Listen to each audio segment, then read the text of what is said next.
चेतना की वाणी है सामने। क्रमांक 603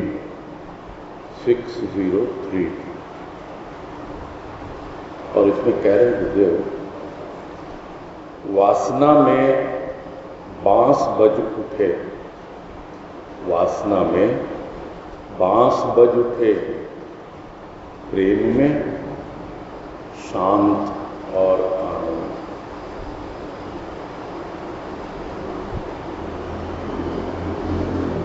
चेतना की वाणी है और जो प्राणी अपने आप को देख पाता है, समझ पाता है कि किस प्रकार वासना मेरे ऊपर प्रभाव डालती है और किस प्रकार प्रेम मेरे ऊपर प्रभाव डालता है, और वो अपने ही अनुभव को व्यक्त कर रहा है।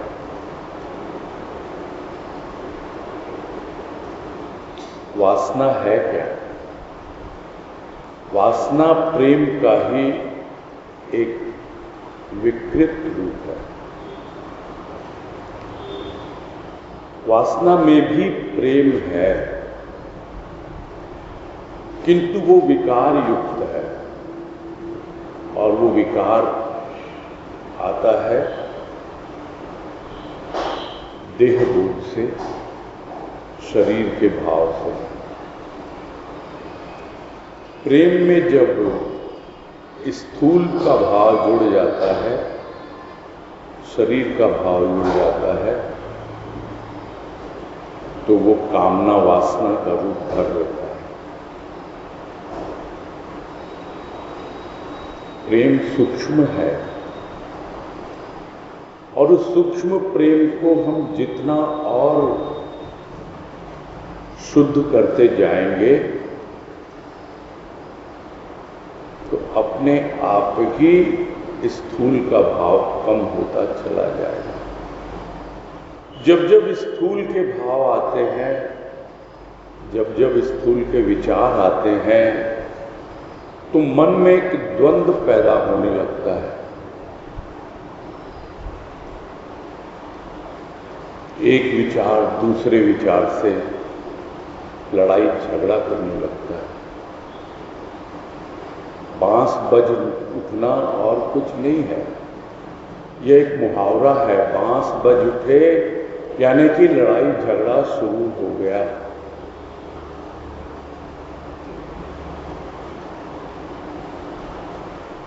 किसका झगड़ा है, किसके साथ है?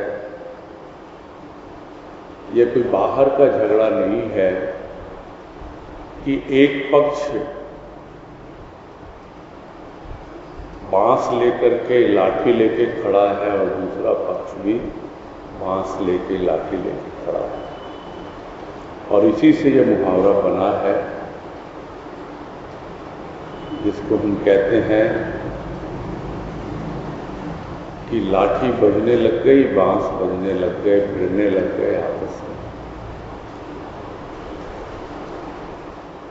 यहां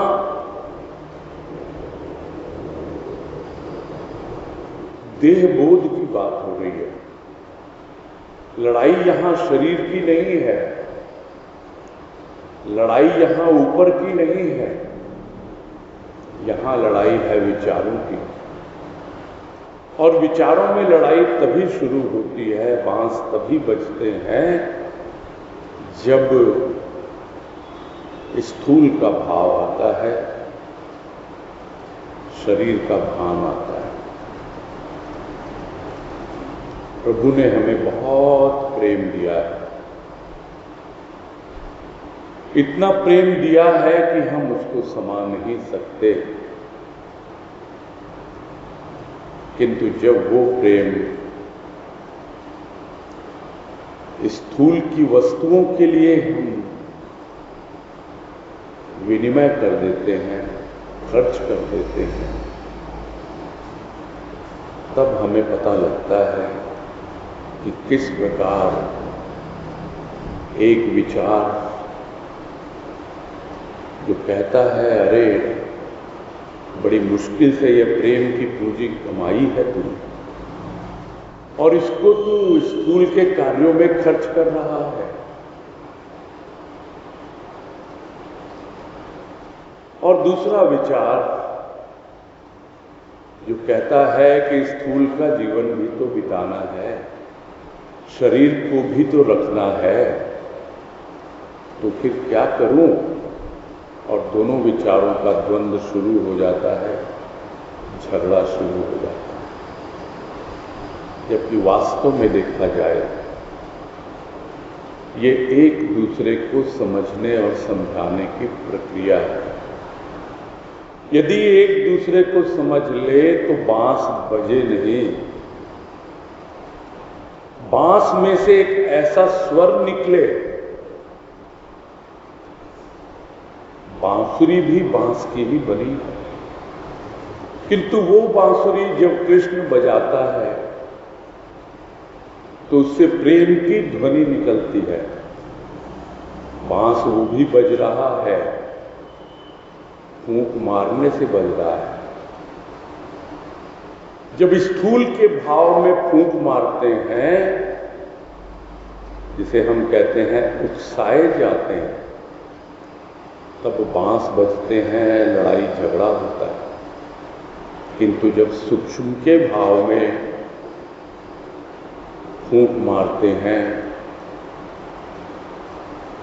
तो अपने आप जितना कूड़ा कचरा है, जो कुछ भी थोथा है, वो उस फूंक से उड़ जाता है और सार ही रह जाता है।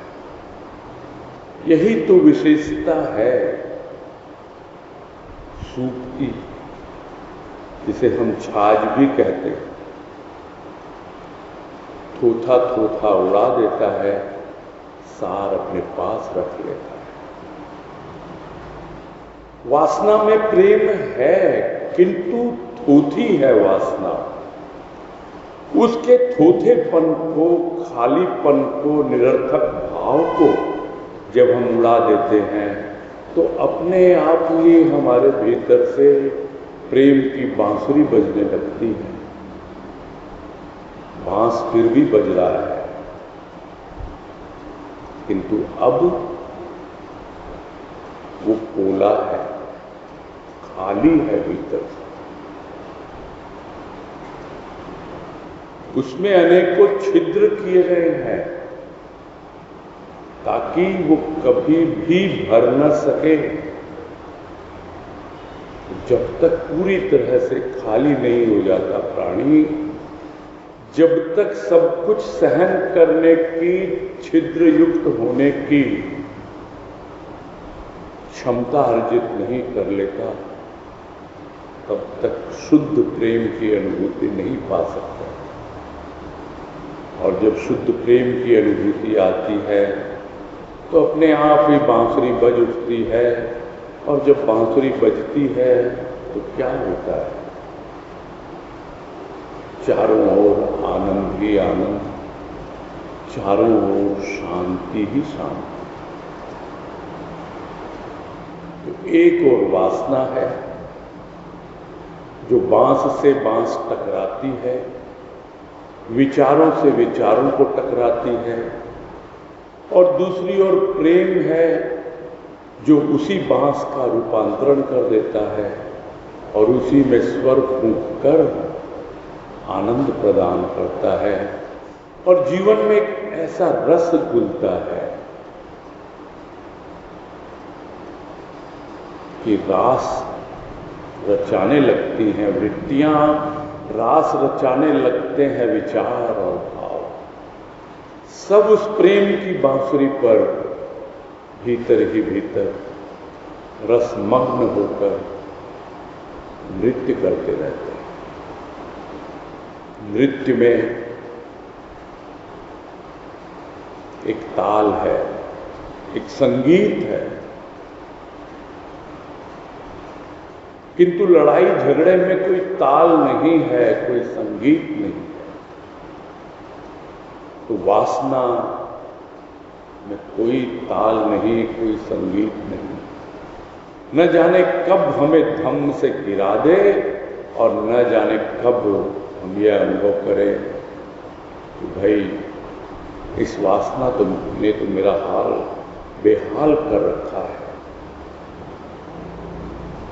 तो सिर्फ इतना कहने मात्र से बात नहीं बन जाती।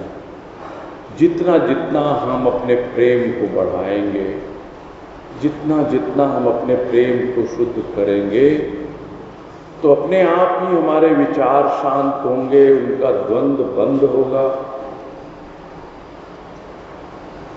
और आनंद ही आनंद की अनुभूति।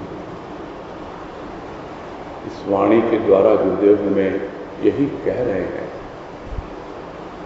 कि जब भी वासना आती है लड़ाई झगड़ा शुरू हो जाता है, किंतु जब प्रेम आता है तो सबको शांत कर देता है और तब जो संसार होता है, भीतर का संसार, भाव और विचारों का संसार, पूरी तरह आनंदमय है।